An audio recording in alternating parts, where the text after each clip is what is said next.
Hello, this is Julia. And this is Kristen. And you just saw us in these outfits. Oops. Not too worried about it. What happened was, we promised you guys we would make a video, and we did. It's about great. Facebook creeping. Yeah, it's pretty go awesome. watch it. Go watch it right now. Well, after this one. Or before, I mean, if you've watched it already, good job for you.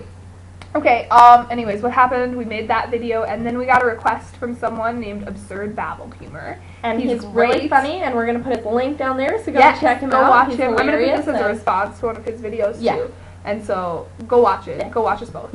Anyways, he requested that we made a video about a magical apple who cried wolf. So we're just gonna, this is something new, we haven't practiced it or figured out what exactly we've got no script, we have no idea what's gonna happen. We're gonna do it line by line, and it's just... Yeah, we're gonna start this story by... It's tiger blood and Adonis DNA.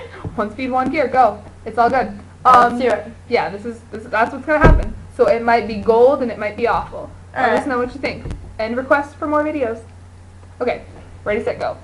Once upon a time, a land far away, there were a family of magical fruit trees.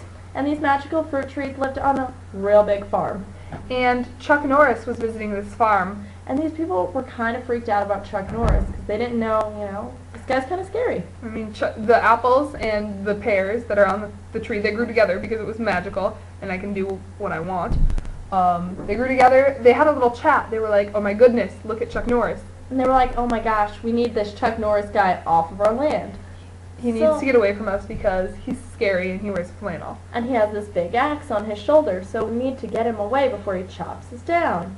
Right. So, the apples and the pears, they got together and they said, we need to come up with a plan. And then they were like, we'll tell the family that lives on the farm that we're planted on. We'll just scream, Chuck Norris is chopping us down! And then they'll come out and get Chuck Norris off the land. Right. So, they found the cutest little apple. He was very shiny. And they said, Charlie the Unicorn, what you need to do is you need to yell at the top of your lungs. You need to say, help! Help me from Chuck Norris, please! And as he did that, the farmer's daughter came skipping by. She was wearing a red hood, and she had a basket full of peanut butter cookies. Yeah, the good ones, not the bad ones. We had bad ones once. And then, you know, she came and she was like, what? Chuck Norris? What? And then the apples all looked at each other and they said, well, they can't know that we're lying. We're just trying to get Chuck Norris out of here. So just act like it's real. Yeah. So tell them Chuck Norris is coming. And so little Charlie the Unicorn, the apple, is he yells a little bit more and he says, please help us. Chuck Norris is coming to chop us down. Ah! And so the little girl goes, oh my goodness, Chuck Norris can't chop down this tree. It might be magical. It'll be worth so much money because who doesn't want to eat a magical apple? I mean, I want to eat a magical apple. The farmer's daughter is a little airheaded. It's fine. Okay, so the farmer's daughter doesn't skip. She runs. She runs back to her family, the farmers, and she says, Mommy, Daddy, come help. Chuck Norris is chopping down our magical tree. And then the family, they were like, what? What?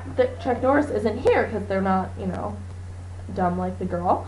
And, yeah.